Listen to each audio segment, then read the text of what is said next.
So they're claiming that TikTok is going to be banned from the United States on the 19th. If this passes, I think you're going to have a lot of brands who are going to be in a sour spot, at least for the next 3 to 6 months, until they can kind of figure out how to. They're going to have to figure out how to run ads. I mean, that's literally what that means. Like, they're going to have to figure out how to run ads on Meta. Yo, what's going on, everybody? Welcome to the Unstoppable Marketer podcast. With me, as always, is Mark Goldhart. Mark, how are you doing today? How are you feeling? Oh, I'm recovering, that's for sure. Strange bugs and viruses are going around right now. Yeah, 'tis the season. Yeah, but the season for sick bugs. This one's been weird. It feels like I've had every symptom in the book, so I guess probably COVID. Yeah. Right? Like, I don't know.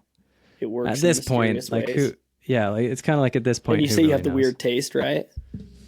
Yeah, I had a very strange taste for the last 3 days in my mouth, and today's not as bad, but Sunday was bad. Like, it was weird. Yeah.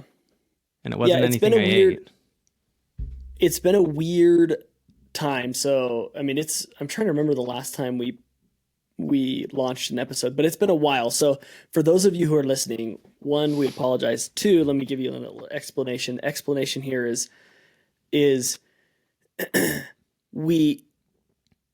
holidays hit. Well, one, we like to record our podcasts. We went on the stage where we would have 4 or 5 episodes like pre-recorded, but marketing is the digital space changes so much.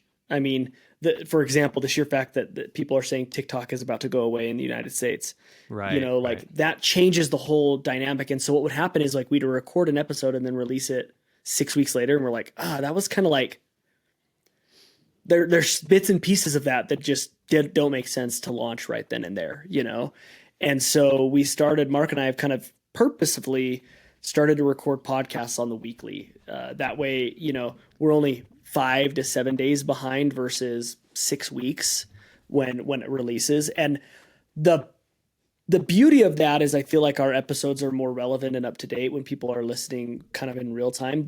The downfall is what we've experienced, right? So we had, we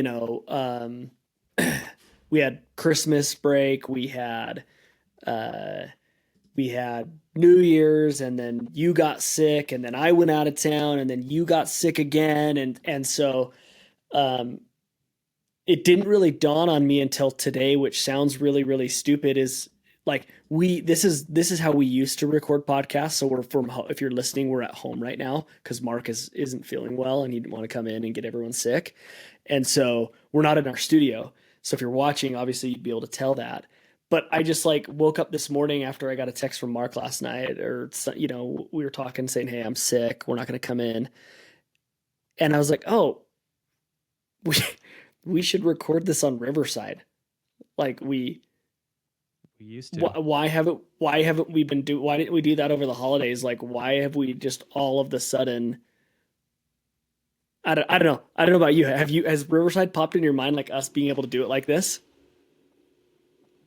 Not for a long time. I mean, we've been doing it in the studio for so long. I was like, oh yeah, we've been spoiled. We could just do this in our office at home.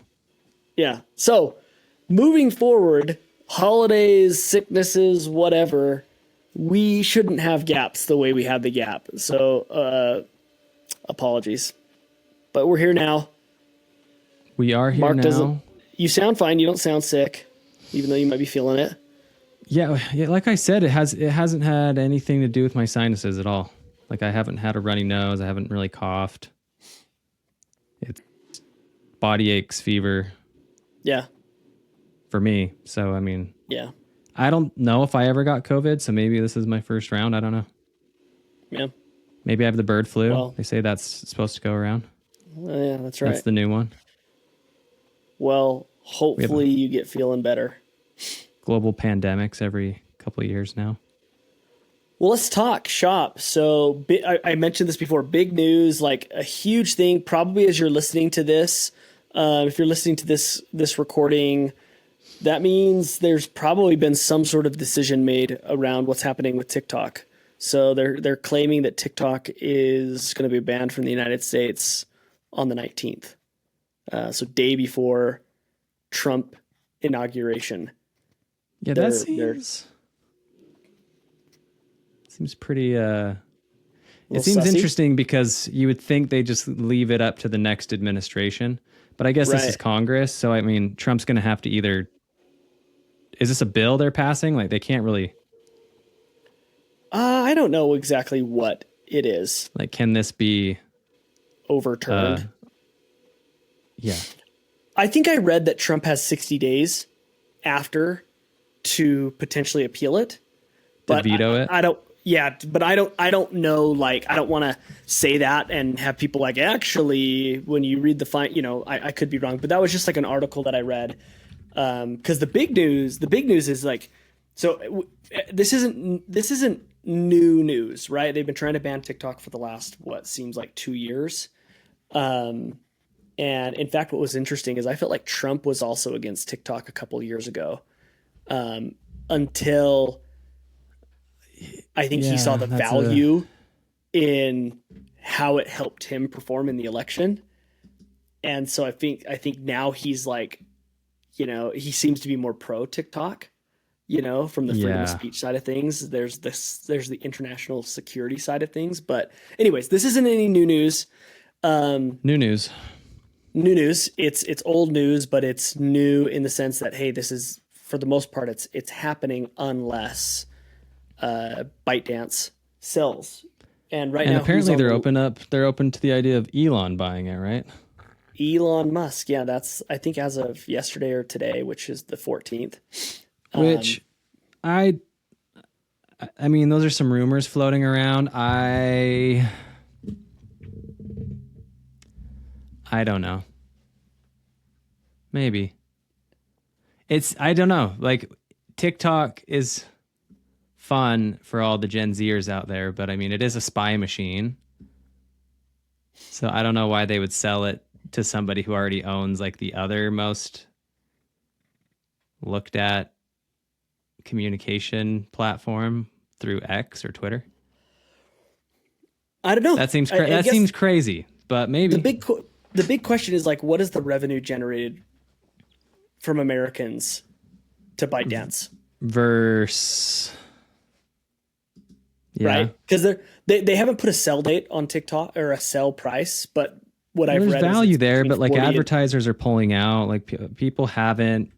It has not lived up to the promise of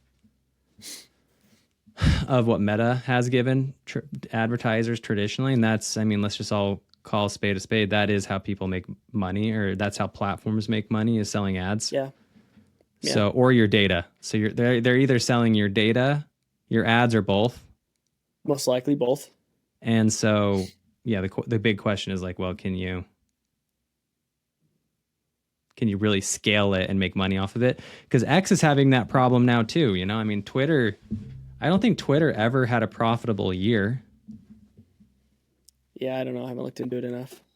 And so X is trying to figure out the advertising game. I know that. And so we'll see. I mean, that's a good just subject in general for us to talk about, is we have channels and these platforms and who controls them and how to use them in your advertising quiver. Yeah, I mean, there's a couple different directions we can go down, right? One, like, curious your thoughts around people who've built their entire business on TikTok. And what does that do? And what are the warnings for other people who've done similar things like that? Where they're because you and me are, let's call it a one channel pony, like a one trick pony. We tell people all the time, like, if you're under $20 million, you really don't need to be in more than a couple different spaces, right? Because there's so much opportunity. Yeah, like we operate in them, but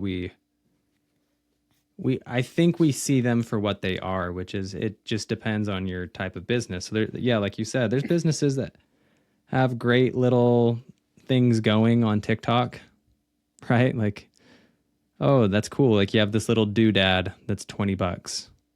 Yeah.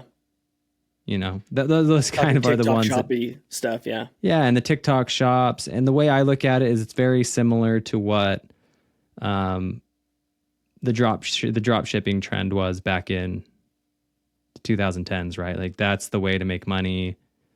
And it was like, it's not that these people are lying. It's just, it's not as easy as it looks.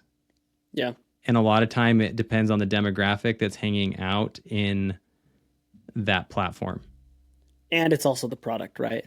Right. There's And, yeah. very TikTok shoppable products, but also like I'm not even talking about the people who are crushing it through the TikTok shops, because there's Or just just been a lot of advertise. people Yeah. who've, Just like organic reach, right? I'm talking, yeah, more of the organic. There are a lot of people who've built like for example, I can think there's this one guy who I follow. His name's Ryan. I don't know if this is his actual name, but his TikTok name is Ryan Dubs. I've sent you his stuff before. His company is called Do of the Gods, and he was like employee number 2 or 3 at Kylie Cosmetics, Oh, and yes. Yep. so I think he had like I can't remember if he had some equity and got a cash out, or if he comes from money. I don't think he comes from money, but he kind of is this guy like who lives this, I mean, very lavish life. Like drives a Rolls Royce. You know, he's got the black American Express card. He's always Good for decked him. out in Louis Vuitton. I mean, he is spending so much money. And he brags all the time about how they haven't spent a dime on advertising and how Right. they've built it all through pretty much TikTok, what seems to be TikTok. Like that seems like that's his biggest channel. People also follow him for like interior design stuff because he's building this like lavish, awesome home right now, and a very modern, sleek home. And so I look at brands like that, right? Like I think he's doing around 10 million or just Okay. in organic sales, you know, and he's always bragging, I'm not running any ads. I'm not running any ads. I'm not running any ads. And I don't know if he's still not running ads. I haven't checked in a minute, but brands like that, what do brands like that do? Is the question, what do they do? Or what are they doing to be able to have success on TikTok? Or is the No, question, no, I mean, what do I they think do if we'll it gets get banned? into, yeah. What do the brands like that do? Like if a brand like that is listing right now, you know, where you've built your brand on Yeah, yeah. TikTok, what do you do? Figure out how to Because run it's not ads. apples to apples Instagram. It really isn't. No. No, it's not. It's again, a lot of people have had problems with incrementality, so being able to actually grow your business with ads on TikTok because of the buyer intent on TikTok has just tended to be very different than the buyer intent on an Instagram. Sure. And I don't know if we want to go into that at all of why perhaps there's a difference, but there is. There's just a Yeah. very obvious, clear difference. But they're going to have to figure out how to run ads. I mean, that's literally what that means. Like they're going to have to figure out how to run ads on Meta. Like they're not just Yeah. going to jump into Meta and crush it. Like they might. I hope they do. I'm not wishing for anybody's downfall, right? Or challenges, but that's probably what they're going to have to do to jumpstart their business if they have no following. Like, because the buyer intent, again, even on Instagram Reels as a placement, it has lower buyer intent, Yeah. but it has better reach. So Yeah. it's a And great, cheaper costs yeah, well, on the click side. cheaper reach, not cheaper, not even necessarily cheaper clicks, but Sure. definitely cheaper reach. Sure. But the buyer intent tends to be lower on Reels, so you don't really see the immediate ROI. Yeah. And the same thing with reach. I mean, we know a brand that consistently get millions of views on their Reels, Yeah. but their follower count has not grown much at all Totally. because the intent is different. Like people aren't following the way they used to. They're not even interacting in a platform the way they used to. So yes, TikTok and Reels, like that's the biggest commonality between the two major platforms of TikTok and Instagram. Because TikTok is basically just TikTok, right? And then Instagram is feed, stories, reels, Right. whatever. Yeah. You want to call it the Explorer now, whatever they're calling that. Right. Which is basically And there's just reels. and there's something about the feed and stories that has a higher buyer intent, and we don't have to necessarily get into the psychological side of that. But that just is how it is right now. So if you're so used to creating the TikTok style videos, one, followers on TikTok don't translate to followers on Instagram. And my profile is like a very like so TikTok, I'm posting on TikTok, I'm posting on Instagram. I'm growing daily on TikTok. I'm losing daily on Instagram right now. So if I'm getting 200 new followers with a day, the same content, just to clarify that. yeah, and everyone's going to come across. Well, that's why TikTok content is not the same as Instagram content, and it's like there's a point to that, to some degree for sure. But like there's a point, I would imagine, but then Reels is the same. Like I mean, they're literally Yeah. the same, but like for some reason, very different traction on TikTok versus Reels. Yeah, 100%. So at least for what you're it's just doing. It's just not apples to apples. So, very curious. Maybe I think what creators or what brands can and should be doing right now is they should try to be advising their audience to start following them on Instagram. The only problem with that is generally when you create TikTok content, it's like 95% of the time it's going to new followers, like new people. So if you were to create content that's like, hey, go follow me, one, it's not going to get a ton of reach, and two, it's not going to get a ton of reach from your current following. So yeah, there's just some problems that I think if this passes, I think you're going to have a lot of brands who are going to be in a sour spot, at least for the next 3 to 6 months, until they can kind of figure out how to either run ads correctly, or find a way to appease the organic algorithm on Instagram. Yeah, and I think we got to go back in time a little bit to remind people of it. With Instagram in the past, it was great organically at reaching new people, and then also ads were great at basically just retargeting those people. Yeah.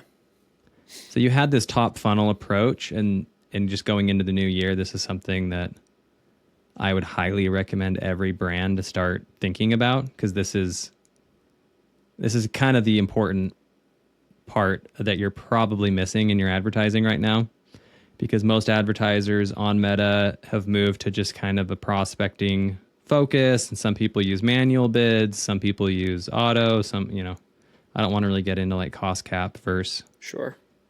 maximize conversion value optimization goals, but no, we know what you're talking about. Yeah. And trust you. Just don't. Yeah, I don't even want to get into that. So, but heed this warning. Nobody really has top funnel strategy. Some of the big brands do. Like they're doing top funnel goals because they understand once you get to a certain point, you're not going to convert somebody over 7 days. Like you have to have, your name has to be recycled out there time and time again to get people to buy. Yeah. So taking a step back, I understand people listening to this aren't from Nike. Right. Or Adidas or Life Water or whatever, whatever is out there. But those companies understand that they just want to be top of mind all of the time. And so they're not expecting you to go buy a Nike product because you see LeBron James wearing a Nike NBA jersey. Right. But they are expecting you to go buy a LeBron James jersey, right? Yeah. Or a Lakers jersey or a Utah Jazz jersey, Sure. which is Nike, which then you associate Nike with high class, right? Or high performance. And then you want Nike because you see your favorite people wearing Nike. But they're not expecting, okay, we're going to sponsor the NBA, therefore people are going to buy their personal shoes as Nike. Yeah. Or, hey, we're going to run these big commercials. Like they're not expecting people to go buy Nikes like right then and there. Yeah. It's just top of mind. So they're reaching people all the time. They're reaching the same people all the time, but they're constantly reaching people. Totally. And Yeah, when you Meta start does to not do that anymore. I just want to Yeah, make on that its own. statement. It is not, well, the way people have their ads set up last You year, can do that. it can do that. It's just not doing it how people been primarily running their ads, especially from a Yes. And organically, yeah, right? Like, you know totally. that, like organically, it's not doing that anymore. Right. So what should people do? Basically is the question. Like, what should people do Yeah. to actually reach new eyes? So when we've consulted with people in the last 6 months, like we have seen a significant drop in organic reach. We talked about this last time, like 60. I mean, the average, we're not kidding, like the average is 50 to 60% of organic reach lost. Yep. Since and it really started in June, July. Yeah. So number one, if you haven't yet and you're listening to this, go freaking look at your organic reach to see how bad it has suffered. Yeah. Because if it hasn't, then you're doing something different, but most likely it has. Yeah. And then Yep. let's go see your ad account year over year. See what kind of reach you have. Yep. And do it like Mark said, look at it year over year. Look at what you were spending, for the last 12 months compared to the previous 12 months. And look at what your reach was. Same thing. Yeah. And just see where your efficiencies are at. Because most likely you're spending 20 to 50% more, and you're probably only getting 5% more reach. Well, okay, so the question is, like, this just goes back to like, okay, whether TikTok is banned or not, right? The big thing that brands need to focus on, the big takeaway, is brands need to better understand what the journey is. Okay, right? I'm not even or call it a funnel or whatever it is. Yeah, whatever you call it. Yeah, I like to use the word journey. Some people are calling it a marketing flywheel now, and yeah.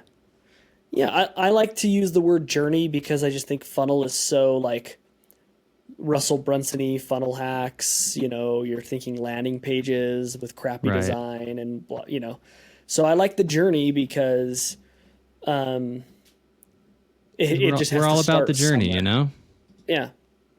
Yeah. So whether it's organic TikTok content or it's organic Instagram content, you've got to figure one of those out, right? You need a platform that can get your name and likeness in front of people at an inexpensive cost. All right. And that is which is obviously easier said than done. Of course it is. Right. And it's so much easier to do that. Easier. I'm not going to say costly, but it's so much easier to do in paid ads. Right. You spend X amount of dollars and you reach X amount of people. Now you have to have the right strategists and the right strategies and the right content in order to do that efficiently, of course. Right. So that is one way. And the other way is your organic content. Right. I think there's so many people right now who are in this phase of I'm creating a TikTok video. It'll get 6 days worth of views, it sounds like, but I'm creating a TikTok video today that's talking. It's not getting shut down. I don't think it will either, personally. Actually, time out. Let's check the poly market odds. Check the poly market odds. Right now, I looked it up. The United States is the second most. Is the country that's using it from a time perspective. Second most largest company using it. Indonesia is the first. But 140 million. It's come down. It hit 70% odds of getting banned. It's come down to 63. Okay. I don't know. That's not great though. Yeah. It was only 20% odds a month ago. Now that's getting closer and closer. So, which would make sense, right? Like, it might be gone. Yeah, it definitely might be gone. Sorry, everybody. Yeah. So nonetheless, like you just have to, you've got to reach more people. Like that, at the end of the day, that's what it is. Whether it's paid and organic, it should be both. Um, Or get some Big guerrilla question. marketing out there, Yeah.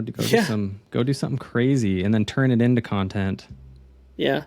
I think those are some of the new ways that people are starting to go a little bit more viral. Um, and it's just kind of new and fun. I'm trying to think of a good example off the top of my head, but I know there's been a lot of like really cool things that people have done. Um, things like going around the city that they're at and creating a scavenger hunt where, of $50,000 worth of product that you're just placing everywhere or something, some sort of big astronomical number. You Yeah, got like just having brands who fun are, with something. yeah, I mean, we've talked about this before, like Ridge wallets, like they did the The big giveaway. gold gold plated Cybertruck giveaway, or it was like 100 grand. I can't remember what it was. Yeah, You could either giveaways take work. cash or, yeah, I mean, and they can't just be giveaways like, hey, let's team up with 5 different brands giving away a $200 gift card. I mean, you got to go massive with it, you know. And then the question But always ends up being like, some of these are cheap. I don't want to say cheap, but they seem gimmicky. yeah, But we're kind of at the point where people just need to kind of get over that. yeah, I agree. The big thing is just when it comes to reaching people, you just got to do different things. Can't just keep doing the same thing over and over again, expecting different results, right? And I think that's what a lot of us did in 2024, right? Oh my gosh, like why is my reach down? Why are we not growing? Why are we not growing? And you just keep kind of doing the same. It's the same content. It's the same media buying strategies. It's the Yeah, same. let's just spend more without evaluating the strategy. Let's Yeah, just make more content without. Well, actually, this is a. Can we dive down a weird road? Not a weird road. please, Maybe it's a little bit more nerdy. please do. Okay. This is a huge gripe that I have with marketing in general, especially in the e-commerce world, where the motto that marketers always use is like, oh yeah, like I A/B test, we A/B test all the time, we run experiments, like always be testing, which is cool. It's cool and all, but not great, actually. And the reason why it's not great is because there's a guy who runs a day trading course called Uncommon Education. Mm-hmm. His name's Jeremy Lieber, I believe. And one of the things he tries teaching people with day trading is like if you don't have a strategy, then like you get lost, right? Like if you don't have a plan, you get lost. Well, what happens with marketers and A/B testing is everybody says, oh yeah, I'm big in A/B testing. Oh yeah, I A/B test. Oh yeah, I run tests, but they don't ever really know what they're actually analyzing. Sure. Okay, and that's called hypothesis testing.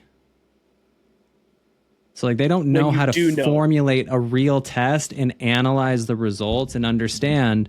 Because for example, like there's tons of false negatives and false positives in marketing when you're running these A/B tests. Like it just is. Like it's not.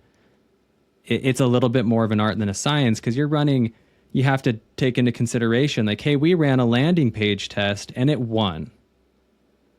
It's like, okay, cool. Like I hope it won, but why? were you running it during high buying intent season? Were you running it like, right? Like there are different variables and like, not that those always matter, but a lot of times people just don't know how to categorize those variables and say, hey, this is what we're testing.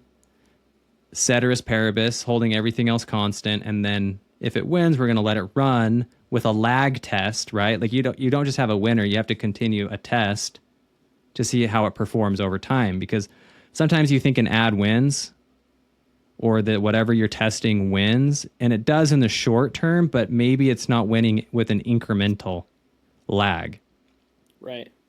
So, we're getting better purchases, but you might not be getting better reach, and you might not be getting more purchases over 7 to 28 days. Right. So if you don't know how to run a proper hypothesis test, I just want to put that out there. This applies to your content strategies too. Like a lot of people think they're running content, but they're not actually saying, okay, this is what like this is the hook we're testing. Yeah. This is the body we're testing. What is the hook? What is the emotion? Like how are we categorizing this in a way that says we know why it failed and we know why it succeeded? Right. Because right now it seems like everybody's like, I have no idea. And yes, there's still tests that you're going to run where you'd have no idea. Yeah.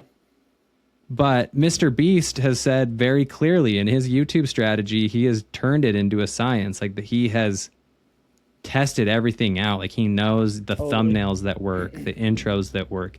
Like he's not just out there guessing, just trying to be funny every time. Like that was years of him studying it and turning it into a science, but more of an art, right? Like he has perfected art through principles that he's mastered. Yeah. I think I read that he spends like 10 grand per thumbnail. Yeah, just on the thumbnail. Yeah, just to make sure he's dialing it in, because every view counts. And so I think the reason why I want to bring that up and why it just sparks a little emotion in me is like there's so much wasted and sunk cost in the way people go about testing, because everyone's testing in a way where they're spinning their wheels in the mud. Yeah. And they're working really, really hard.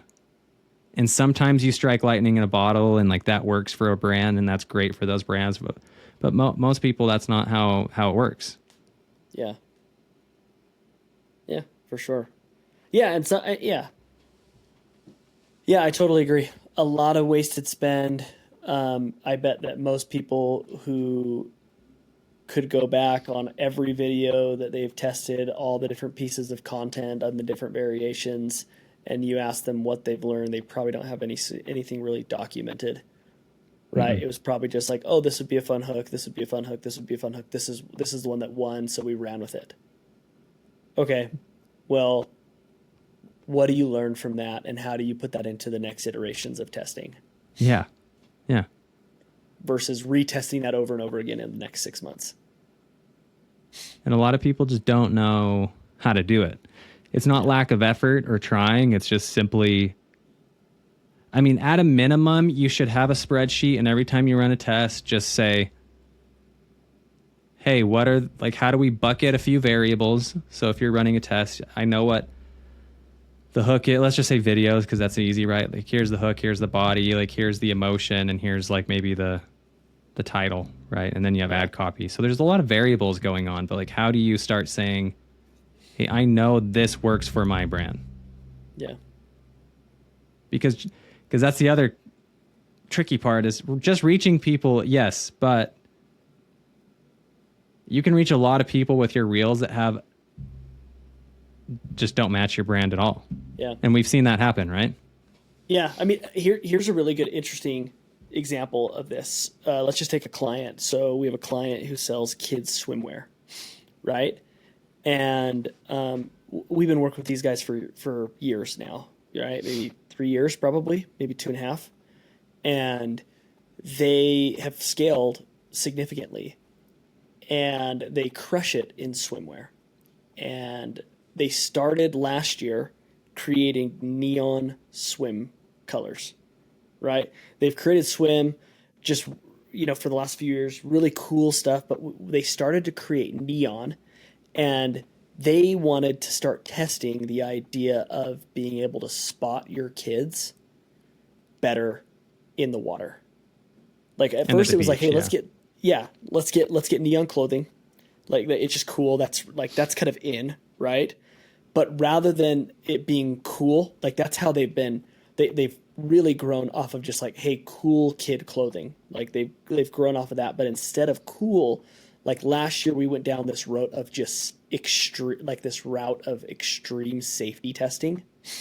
And that was the hypothesis, is like, can safety testing be better than cool, fashionable swimwear for kids? And sure enough, it 100% was. And so now this year, as we're prepping to launch swim, I bet 90% of our content, 95% of the content that they are creating and that we are creating is going to talk safety, is going to talk, hey, spot your kid. You know, now this year we're getting like moms telling their stories about how they've almost, you know, had a tragic experience. You know, every mom has experienced some sort of like take my breath away moment with their kid in a pool or at a beach, whether it's, oh my gosh, I lost them, or where are they? Did they put their life jacket on, whatever? And so it's helped us evolve, you know, and this is year 2 of us doing it. And it's going to sell even better because of what we've learned and, you know, the hypotheses that we've taken, the results that we've got. And now it's been able to give them such a streamlined focus on exactly what type of content they should create so that we can create the right messaging around the ads, which is going to save them tons of money. So rather than us doing a whole ton of testing on what's going to work, we already know what works. Sure, we're still going to do testing around it. I'm not saying, you know, once we found something, we're done. But the amount of money, I mean, what would you say? 80% of budgets are wasted on tests? A lot. I mean, Yeah. at least 20, but you know, that's a great example because a lot of times what happens is people just keep testing when, like, okay, you have a category test, for example. So the category test here was, hey, do we need a different approach of how we communicate to moms? Like, what's the emotional appeal? Yeah. Is it cool kids or is it safety? Well, luckily those styles are coming back, so it's kind of both. Yeah. Right? Visually, it's cool. Visually, it's cool, and it helps you see your kids. It helps, yeah. Like, I the remember I went to message is watch your Disneyland as a kids. kid, and my mom made me wear like a specific colored shirt. Yeah. My brothers and I all had to wear like a green shirt Yeah. so they could spot us. And that might have been Totally. because they lost me at SeaWorld, but Sure. I don't know. That's what they made me do at Disneyland. So Yeah. there's the category test. Okay, well, you found out what category works better for this specific season. It doesn't necessarily work, right? Like selling neon to see your kids In the winter. and in the winter, You know? but Yeah. a lot of people will then keep trying to test like category tests at that point. Like, okay, we found a winner, but you found a winner, so now you don't have to keep going down that test this season. It's what are the hooks, right? Like, what are like the very specific taglines and blah, blah, blah, blah. Is it customer testimonials? Is it like what is the actual format that works now? And you don't have to keep testing things over and over again for no reason. Yeah. Yeah. Agreed. That's where I think a lot of wasted testing happens is like, okay, like you already know what's winning or what's losing, but then you just keep testing that concept like a million times. Yeah. That's usually because people aren't tracking it, right? They're not using hypothesis testing where they can say, okay, here's my winner, and I'm just like, I'm moving my winning concept over, and then like I'm not going to continually like rehash that concept like a million times. Like I know it wins. Yeah. Yeah. So like there's a few tweaking on ad copy and like, you know, stuff like that, but you don't have to retest something like a million times after it wins. Like then you can go down and like, hey, let's just double down on what actually works. Totally. Yeah, I agree. Yeah, I mean, look, a lot for brands to be thinking about going into, I mean, we're already in 2025. A lot of brands right now I know are planning what their 2025, especially the first half of the year, is going to look like. Most hopefully a lot of brands have already done it. But what's happening with TikTok could impact you. But I think even bigger than what's happening with TikTok, I know that's how we started the conversation, is just overall how you're reaching more people. Like that's kind of the name of the game.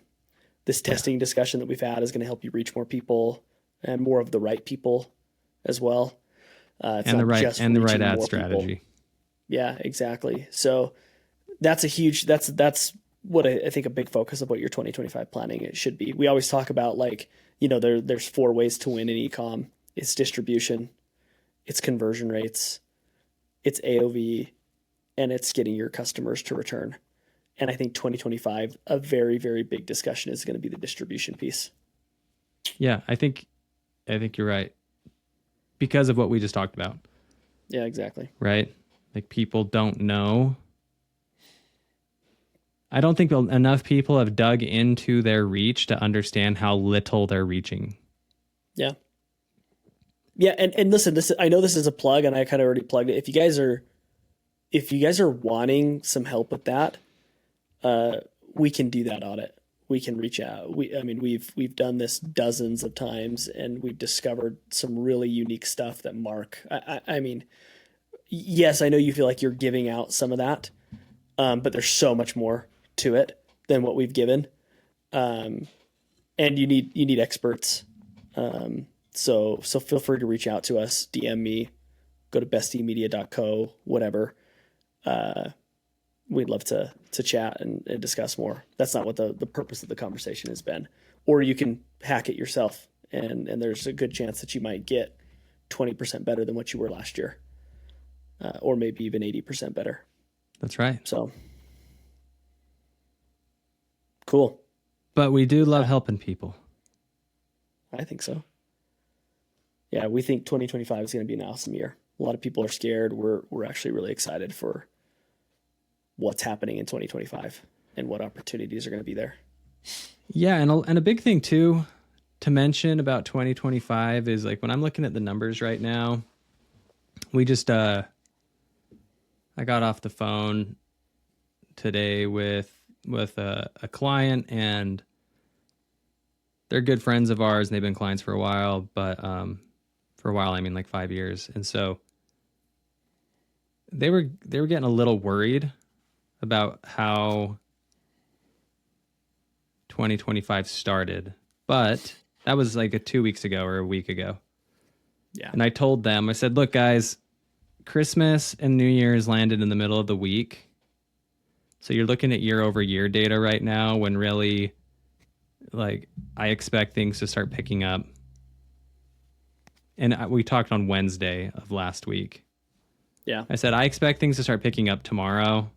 I literally said the next day.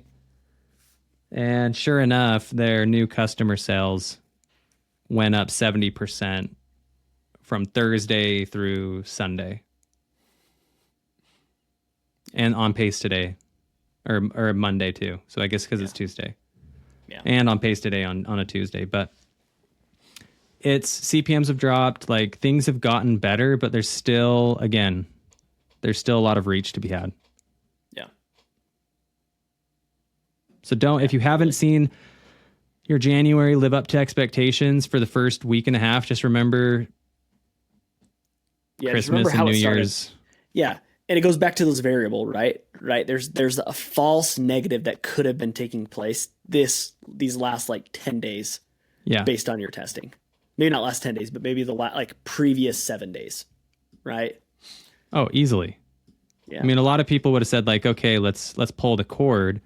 But I showed them the year over year data of just like new customer ROI, right? So like acquisition ROI. And then all we did was say, okay, cool. Look, like everything is back to normal. Like their ROI went up literally 85%. Yeah. Their new customer ROI over the last 4 days. So like, and that's what we're talking about. Like you have to have just certain variables, and that helps you have hindsight. It also helps you have foresight. So that way you can say, hey, when is the time to panic and when is not the time to panic? Right. So Q4 of 2024 is an outlier. Like that is a weird quarter. There's an election, which will probably end up being the norm in 4 years from now. But that election was very different. The most spent on digital advertising. I think a lot of people were consumed with the politics. There was just, attention was elsewhere. It was a weird October, November. Plus it's just been like, it's like Q4 was the like, it seemed like every month the economy was getting worse too. Yeah, Right? like coupled on bad Right, so inflation yeah. for 3 years. So yeah, but it was an outlier, but things are looking pretty normal. So like if you're feeling down about 2024, I would be feeling optimistic about 2025. Plus, I think a agree. lot of people are going to bail out on advertising strategies I think because the economy has been right. hard. I think you're going to have a lot of people go out of business, which I'm not happy about, but I do think you're going to see some people stop having a business. You're going to see a lot of other people like try to reduce their ad spend, and I think there's a huge opportunity to zig while others are zagging. Yeah, I agree. Love it, dude. Great. This is good to get back in the swing of things. We'll be back now that we've remembered that if we're sick or if we're out of town or whatever, it's very easy to just set up, and may not have our cool studio from the folks over at Film Lab, but here we are. Hey, we'll just be in the there old next week though. office. We got our mics over here. This is my TikTok mic that I record my TikToks on. Yeah, dude. I hope it sounded okay. Guys. It sounds I fine. hope it was all right. So You're good. cool. Well, thank you everybody for joining in. We apologize. We will be back next Tuesday. I pinky promise. That's what my daughter always says nowadays. Like, she makes us pinky promise to everything. So I pinky promise we will be back. She says, she goes, pinky promise, if you break it, you hate Jesus. Whoa. So that's what she says now. So I know. She's a little extreme. It's a little intense, man. Well, that's how she rolls. You tell Romskis to cool it. That's a little. I know. I said, easy, pal. It's a Things little much. change. And then when we break it, she goes, how can I ever trust you again?